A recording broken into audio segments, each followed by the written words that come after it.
Hey everybody, this is E at E's Workout Channel.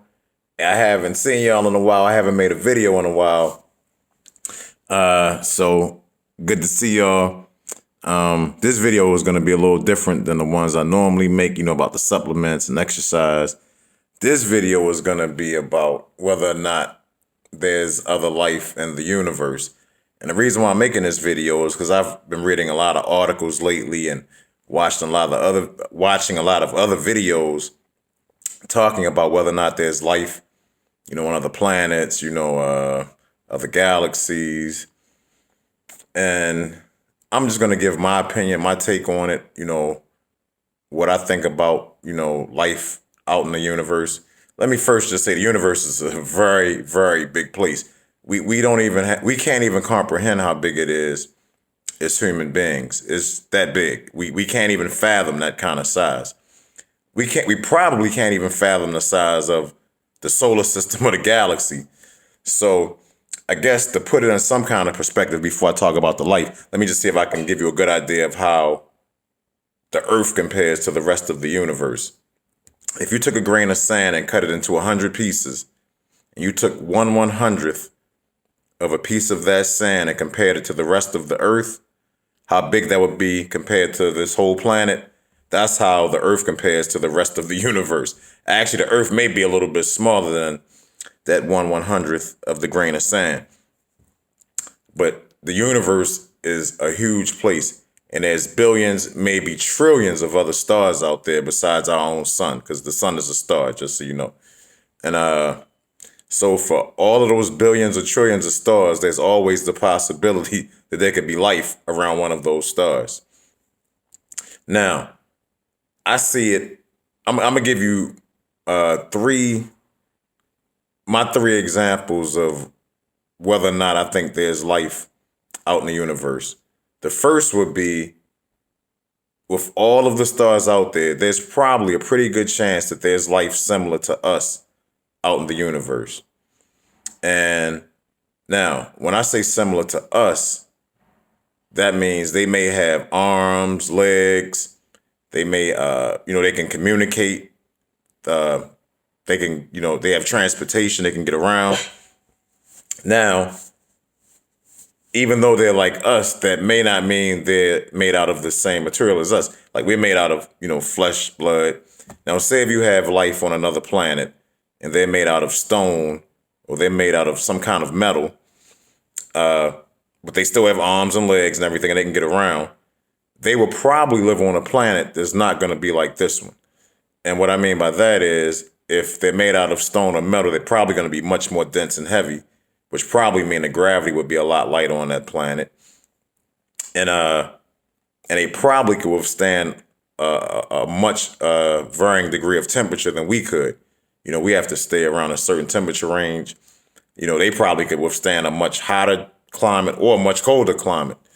So, that's something to think about when we are looking for other planets with life on it, because you may have life very similar to us, but if they're not made up of the same thing that we are, then the planet is going to be different. So we may be so instead of looking for just Earth-like planets for intelligent life, we may have to start looking at all of the planets, as many as we can, humanly possible. So that's one take. There could be life out there like us, but not made up of the same thing. But but like I said, they have arms, legs.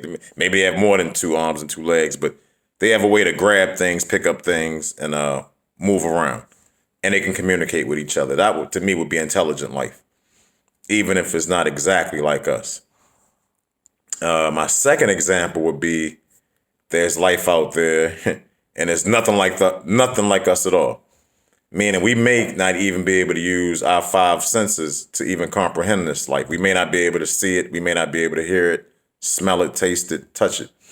So, and then I'm going to tell you one other thing, is that in order for most of the life on Earth to live, we have to breathe oxygen. Now, most people don't know that oxygen is corrosive. It destroys, it deteriorates things. So the very thing that we may have to breathe to live could be the same thing that destroys our bodies, basically which why our lifespans aren't very long, because we have to breathe oxygen. To put that in perspective, if all life stopped on Earth today, 100 million years from now, there probably wouldn't be anything left. There probably wouldn't be anything left. But now, say if you had, we take the same structures on Earth and put them on the moon. They'll last for billions and billions of years. As long as the moon is there, they'll be there because there's no oxygen in the atmosphere. The moon has no atmosphere. So there's no oxygen there to deteriorate anything, unlike on this planet. So, and the point I was making by that is, if there is other life out there that doesn't have to breathe oxygen, then it's a good chance that they will live a lot longer than we do, a lot longer, So, I guess there could be a lot of intelligent life out there that we just don't have the capacity to recognize as intelligent life, because I'm also of the inclination that all life, no matter where it's at, is going to be conducive to that planet, meaning that the life on Earth, the life here has to be within a certain temperature, certain gravity, a certain climate, certain distance from the sun, a certain atmosphere to keep out the harmful rays from the sun. All of those things are needed for the life on Earth to exist as it does. So say if you had Mars, which Mars doesn't look like it have any life on it, but say if it did, it would, the life on Mars would be correlated to the temperature, once again, the gravity and all of those things. So there's a good chance that whatever life may exist on Venus, Mars, Mercury, any of those planets, Jupiter, Saturn, Venus, wouldn't be anything like the life on Earth. It probably wouldn't be anything like it. And we have to keep those things in mind as we look for life, because, it's like sometimes we put ourselves into a box, and I have a feeling that we really got to think outside the box big time in order to, figure out if there is any other intelligent life out there. Intelligent, because if it's not intelligent, it really wouldn't matter. But,